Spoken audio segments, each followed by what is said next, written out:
কংগ্ৰেছৰ গোটেই ব্যক্তিসকলৰ মানসিকতাৰ তীব্ৰ স্খলন হৈছে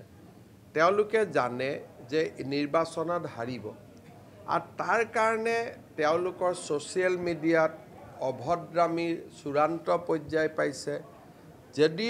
হিতেশ্বৰ শইকীয়াৰ লৰাই এজন ব্যক্তিক বাউনা বুলি সম্বোধন কৰে তাতকৈ আৰু স্খলন একো থাকিব নোৱাৰে মই আশা কৰোঁ দেৱব্ৰত শইকীয়াই ক্ষমা খুজিব আৰু তেনেকৈ যাতে ভৱিষ্যতে কথা নকয় তাৰ কাৰণে নিশ্চয় প্ৰচেষ্টা কৰিব আমি বুজিব লাগে যে মুখ্যমন্ত্ৰীৰ ঘৰত জন্ম লোৱা মানেই আমি নিজে কোনো ৰজা হৈ যোৱা নাই আমি ৰজা আনবিলাক প্ৰজা সেই চিন্তাটো এৰিব লাগে দেৱব্ৰত শইকীয়া গৌৰৱ গগৈ দুইজনৰে মূৰত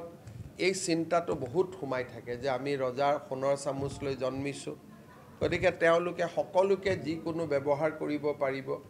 এই চিন্তাধাৰাৰ পৰা তেওঁলোক আঁতৰি আহিব লাগে